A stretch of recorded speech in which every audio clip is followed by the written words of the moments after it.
Olá! E hoje nós vamos falar sobre quais são os sinais de atraso no desenvolvimento de fala e de linguagem que eu preciso ficar atento.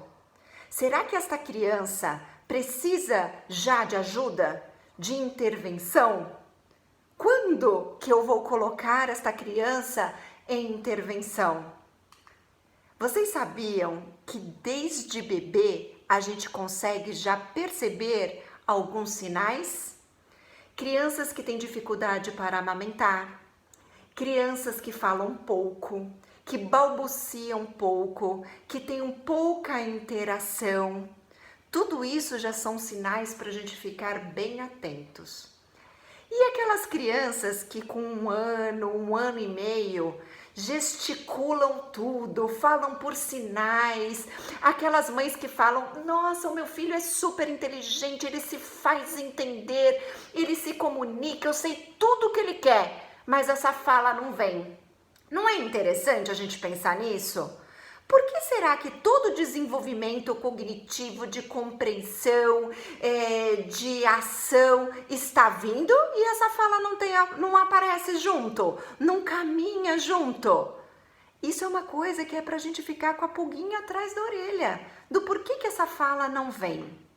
Crianças com 2 anos de idade que falam muito pouco ou que têm dificuldade de fazer a combinação das sílabas.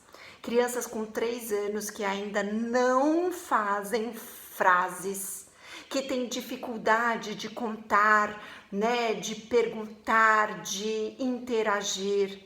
Aquelas crianças que o brincar é muito desorganizado, aquele brincar repetitivo, sem função. Tudo isso a gente precisa ficar atento. Na escola, você vê que a questão do contato com os pares, com os amiguinhos, com a forma de brincar, é um pouquinho diferente. Tudo isso são sinais de alerta. E quando a criança completa 4 anos, fica mais visível esses sinais.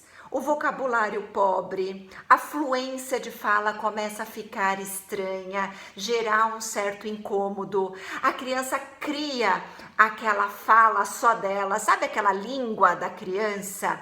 Ou a fala é totalmente ininteligível, que ninguém entende, né? Você começa a perceber aquele comportamento bem infantilizado.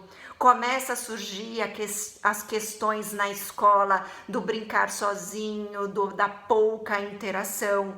Não respondem adequadamente às nossas perguntas, não conseguem relatar o que fez, nem recontar uma história, nem participar adequadamente de um conto, de uma interação. Tudo isso começa a ficar muito visível a partir dos 4 anos de idade. Enfim, se você conhece uma criança assim, se seu filho tem algum desses sinais, né? Não fica acomodado esperando a ficha cair, com aquelas orientações de ele é novinho, daqui a pouco vai falar, coloca na escola que ele vai embora, ou ele é só preguiçoso. Não se acomode com isso. Procure um especialista em linguagem, um fonoaudiólogo. Fale com seu pediatra, comente que você está percebendo esses sinais. Porque é muito fácil, hoje é muito mais comum a gente ficar procurando sinais do autismo, de deficiência intelectual, de algumas síndromes, de algumas alterações. Mas existem patologias muito mais frequentes, como um transtorno do desenvolvimento da linguagem, a apraxia de fala, o atraso motor de fala. E aí é onde a gente precisa avaliar e intervir o mais rápido possível. Então não hesite em procurar ajuda. Esperar este tempo pode ser crucial, prejudicial ao desenvolvimento de linguagem de fala do seu filho.